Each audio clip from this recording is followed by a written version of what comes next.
all right. We are calm. We have found our bearings.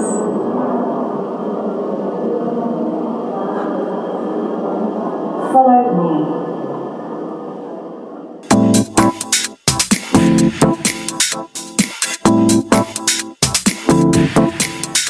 Welcome to Artipoeus, reviews and recommendations of contemporary art around the world.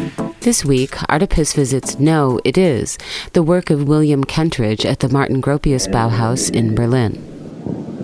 Near in the sand, half sunk, a shattered village lie, whose brown and smear of crude command.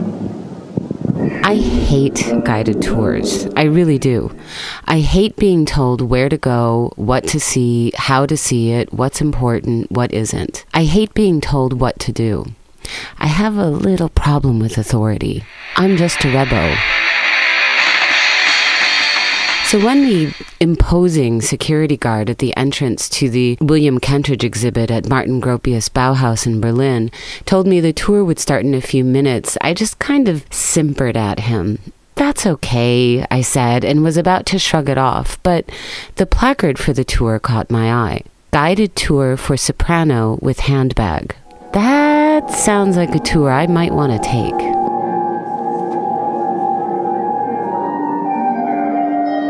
But I'm early, so I plunge into the gallery and find myself in a room painted a dark blue, 7 black and white short films of Kentridge in his studio projected on the surrounding walls. Kentridge climbs up a ladder and falls down, tumbling head over heels. Kentridge paces back and forth, moving across 3 screens to accommodate his big artistic thoughts. Kentridge confronts an illustration of himself, done by himself, and proceeds to tear out pieces of it carefully, like ripping coupons out of the Sunday paper.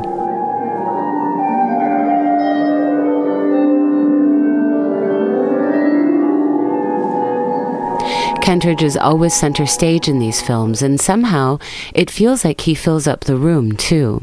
The 7 films like 7 dwarves who protect and support him inside his own fairy tale. I like them. They're playful and amusing, and I like the way Kentridge makes fun of himself and the artistic process, too. They're simplistic, and the animation is herky-jerky, the films having a Georges Méliès quality to them, those charming illustrated films from the 1920s of, say, a friendly moon tick-tocking its way up the backdrop of a sky. Méliès is an influence on Kentridge, so this makes sense. Serving as a sort of header and footer to the room are 2 films that are a little different than the rest. One screen that is all black, with little white dots moving around it like the shifting cosmos. They are actually ants, the film projected in negative, but I like the relationship of the busy little ants to the busy little stars of our universe. The other screen projects sometimes a silhouette, sometimes the full figure of a naked woman, presumably Mrs. Kentridge, who mysteriously walks across the screen. While there is beauty to the image, this one fails to impress me. I'm so bored with women as muse, naked women as muse. It so often leads to muse as excuse for bad behavior. But to be fair, I don't know anything about Kentridge and this woman. It's just a little stumble I take in my growing fondness for the guy.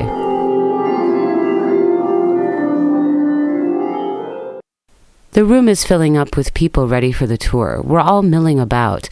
I'm looking, as is everyone else, for an official museum-type person to appear. We don't know whether we're waiting for a man or a woman, or which direction the tour guide will come from. Every new arrival in the room turns heads. We start to eye each other with a bit of suspicion and a bit of hope. Anyone could be the tour guide as far as we know. We don't even know what we're looking for.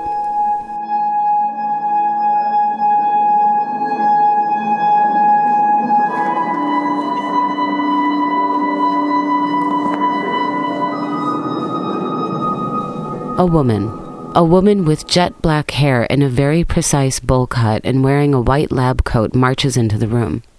She has one of those little tour guide flags, and she's pulling a cart. No, it's a stepladder come podium on wheels, or is it a... No, it is.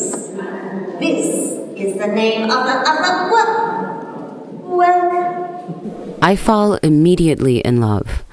Who are you, I want to ask? Are there more people like you? Where do you come from? Can I go there? But I can't ask because this is not a normal tour, and she is not a normal tour guide. And William Kentridge, if it wasn't evident before, is not a normal artist. It is the name, it's Room 1. A beginning. Here we have the 7 fragments for Georges Millier from France. Our tour guide is Joanna Dudley, and she comes from Australia. So yes, there is an entire continent of people like her called Australians. So this makes sense to me. I think of Australians as outgoing, adventurous, kind of oddball people. Except for the one Australian I dated once, who was like the normal, quiet Australian, challenging all my preconceived notions, and we know how that always ends. Anyway, I suspect Joanna Dudley is also one of a kind, even in the land of Oz. She doesn't sing, not at first.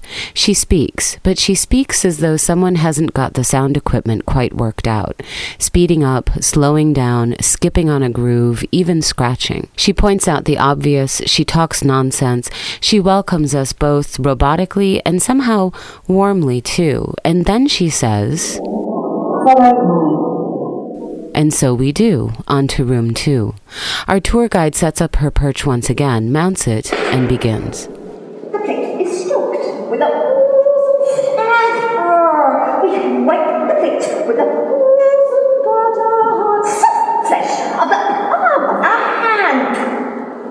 The plate lies on the bed of press under a felt blanket. Drowns a white sheet. We press all swell that is swell. Oh, This room is the Wunderkammer, or curiosity cabinet, of Kentridge's Johannesburg atelier. It's meant to give us insight into his particular process. Artwork from his own collection alongside his own creations, videos of Kentridge at work, notes and scraps blown up large onto the walls, share Kentridge's inspiration and innovation with all of us. I was in this room before the tour began, and I found it boring. Maybe because I've hung out with a lot of artists in their studios and I'm jaded. Maybe because looking at inanimate objects with little paragraphs of explanation just don't come alive for me as points of evolution, metamorphosis, and creation. And I've mentioned the current Wunderkammer fad in the art world before, which I also find boring at this point. It leaves me wondering how much longer this fad is going to go on for before we can just go back to calling it a display. But with our tour guide here, the room comes to life in a strangely peripheral way. She is so engaging and incredible to watch, you can't take your eyes off her and look at the artwork in the room. But she embodies the work in the room. She gives it life through the words and sing-song and sound effects of the actual atelier in living, breathing 3D. the ink on the plate records the dry point, parallels, the stick bite, nails, the spit bite, foul bite, clothes, the spit bite, nails, foul bite, coronation.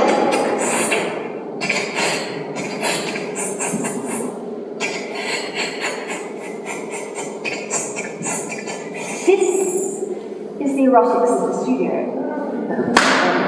The marks on the sheet are our proof. The proof is the love. To be honest, when I got to this exhibit, I didn't know anything about William Kentridge. A quick glance at the literature before the tour tells me he's from Johannesburg, South Africa. I can see from his films that he's a white man, middle-aged, well-fed. The films, the linotypes, the stuff on display speaks to a certain sense of gentle humor. He embraces silliness and the absurd, and you can't have silliness or absurdity without love. So he must embrace that too, and technically, as I saw in the second room before the tour started, he's very skilled. In fact, he's very talented.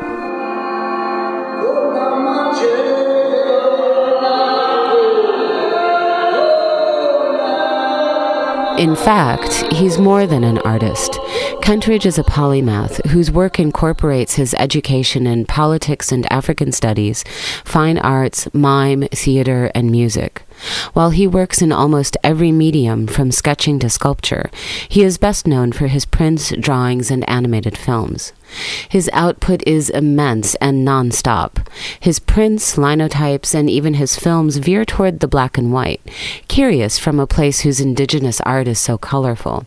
And he uses lots of charcoal and shapes that can be deceptively primitive looking if it weren't for the smart winks and nods and homage to art history, especially Dadaism and Expressionism. His strokes on the canvas or the page or on film are swift but gentle, kind of a rough caress.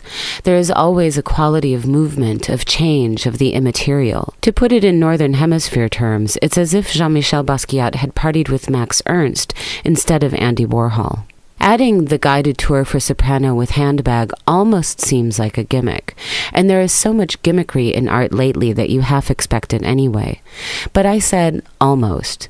It would be a gimmick if the work wasn't so good, or if Dudley wasn't so good. But it is good, and so is she. In fact, both are brilliant. Joanna Dudley is a director, singer, and performance artist who has played Berlin before. She knows the city, and the city knows her. She is a force to be reckoned with. Kentridge's collaboration with her pairs two extraordinary minds that both possess a very finely balanced understanding between art, performance, entertainment, and human emotion to create something, well, something I've never seen before. Something I don't think anyone has. The text, disjointed suggestions, commands, and observations, is like the musical notes of Eric Satie, delivered so expertly by Dudley, a white rabbit leading us down this rabbit hole. She's charming and confusing, seductive, and such a curiosity, you can't help but want to find out more. Up to now, our tour guide has been doing a lot of talking. I worry her voice will give out. There are still 4 rooms to go. But the next room, room 3, there is no talking. There is just time ticking away.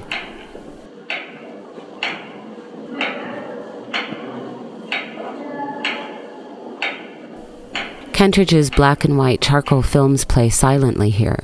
They're different from the quirky films at the start of the exhibit. These are more somber, charcoal drawings that are wiped out and redrawn on the same page to create the next frame.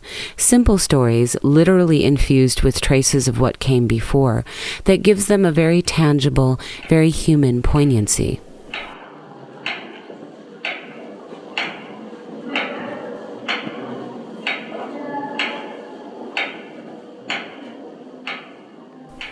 Our tour guide mounts her podium once again and turns her back to us. The projection is large, and our tour guide fits neatly into it, her white lab coat sailed out to become part of the screen, her body becoming part of the art. There is a Harold and the Purple Crayon quality to it all. The ticking of time is our only narrative. Kentridge is actually working in the 4th dimension. I'm speechless.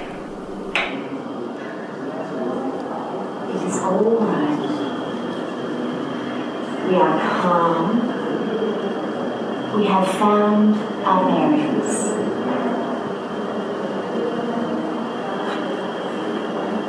Follow me. What I'm beginning to wonder about, though, is South Africa. In all of this, I don't see South Africa, at least not as far as I can tell. And let me tell you, I'm no expert. I really don't know anything about South Africa other than what I've read in the news or what the few friends I have from South Africa have told me, all of whom are white, incidentally. How come I never meet any black people from South Africa? Anyway, all I've been able to understand about South Africa is that it is intense. Its beauty is heartbreaking and its tragedy heartbreaking too. That it can be like a madhouse. Strange and violent and also violently beautiful things happen there. And none of it makes sense to those outside, like the videos from the band Die Antwoord. But still, I wonder how Kentridge can live in South Africa, but South Africa doesn't live in his artwork.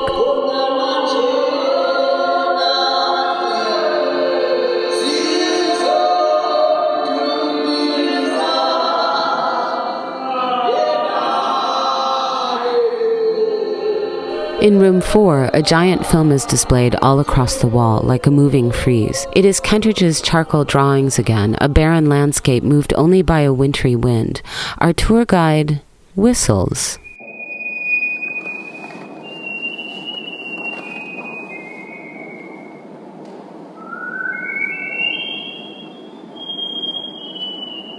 Is there nothing this woman cannot do? I'm a fan of whistling and an avid amateur whistler myself. I like to make little MP3s of my whistling and send them along to friends for no reason. So this whistling, I'm impressed. And finally we get to Dudley's voice, her singing voice, her original métier. She is a soprano after all. It's beautiful, as is the song she sings in front of this barren gray landscape, the wind on film blowing the sparse tall grasses, the occasional piece of litter tumbling across the screens.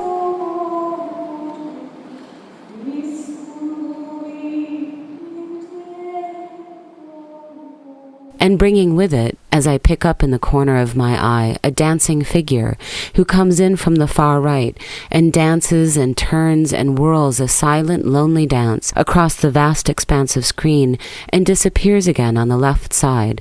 It's so poetic and beautiful, I gasp.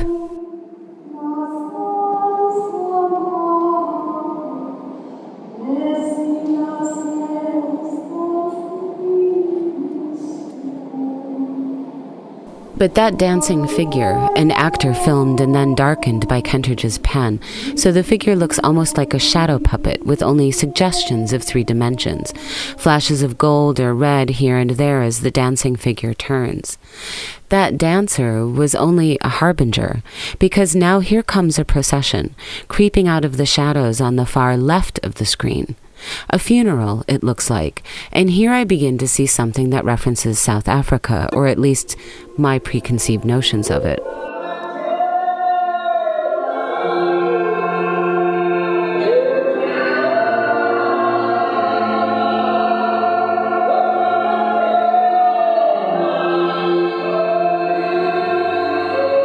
The members of the procession are in traditional clothing.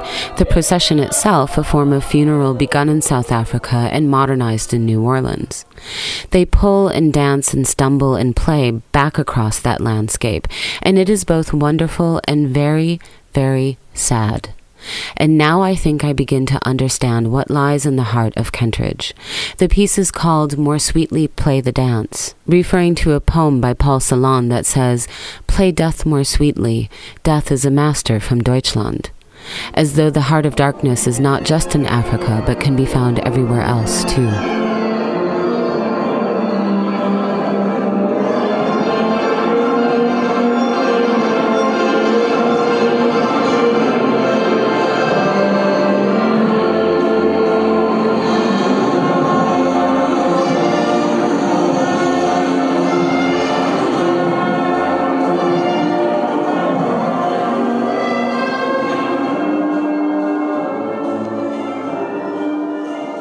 In room 5, the artwork finally completely overtakes our tour guide. A large steampunk-looking speaker dominates the room, punctuated with sketches and drawings and paintings that stand on their own as pieces of art, as well as function as sketches for Kentridge's films.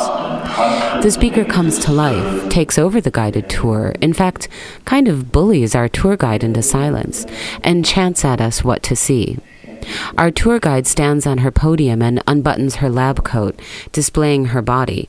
White hose and garters, tap pants, a tailored shirt designed by Kentridge. I don't understand why she's doing this or why it's necessary, and it takes me back to the nude form in the first set of films, and takes me back to my own annoyance with the predictability of the female form as muse.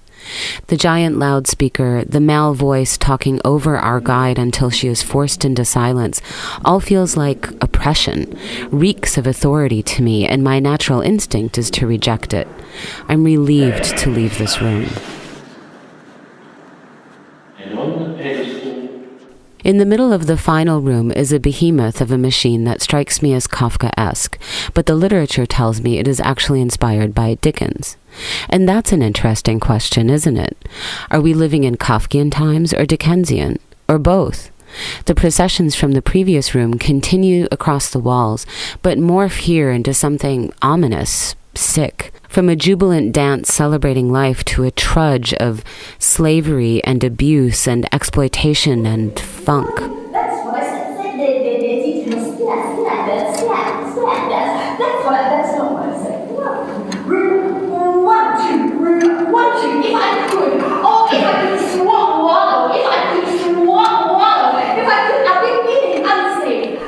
The end of the tour brings the whole thing together. Time, the Méliès-like films, the processions, the shadow puppets that also remind me of the work of the American artist Kara Walker, the dystopian machines, the words, the music, the artist's studio, the contradictions, the no, it is.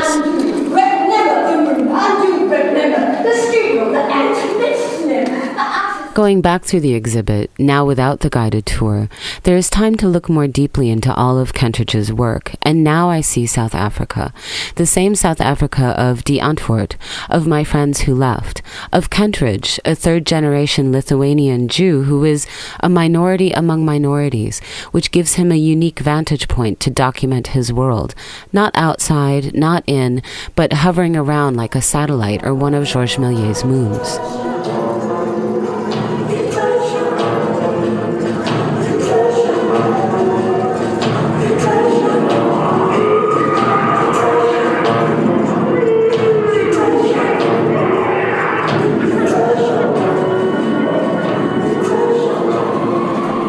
The humor that I first saw as silliness, now I see as poignant, that if I don't laugh, I'll cry kind of humor. It's colonialism, absurdity, racism, suffering, insanity, and pain, presented as a Wunderkammer, a carnival of souls that dance with loss and hope in that strange, unknowable land. But Kentridge's work extends beyond politics and geography and culture, and encompasses time and music and perception too. It is a guided tour through the universe of ants, of our little souls busy working away, creating, destroying, existing in the ever-changing flux of being. And on this, I would say William Kentridge is an authority I can respect.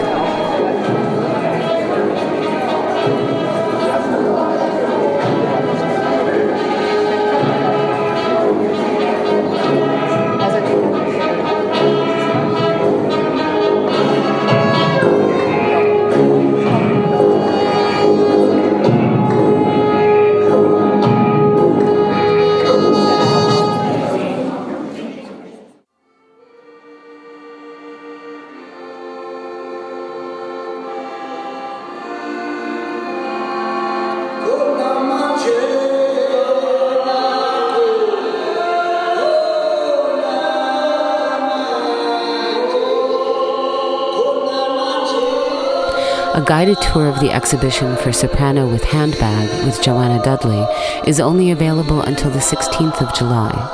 There are additional concerts, performances, and lectures at Haus der Berliner Festspiele until the 17th of July, located at Schopperstrasse 24.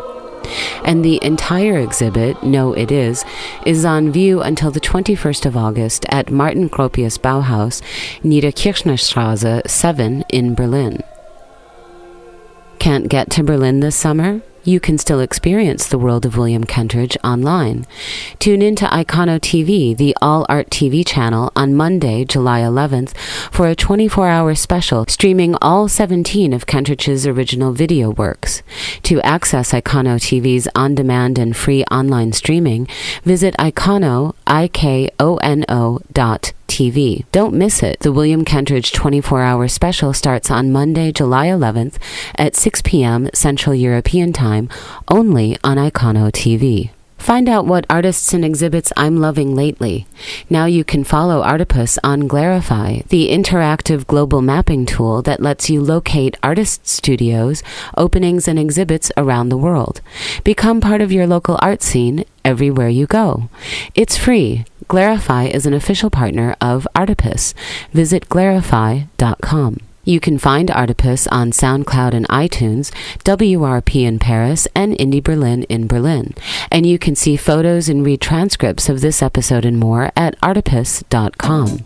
Artipoeus, pronounced like octopus because art is everywhere.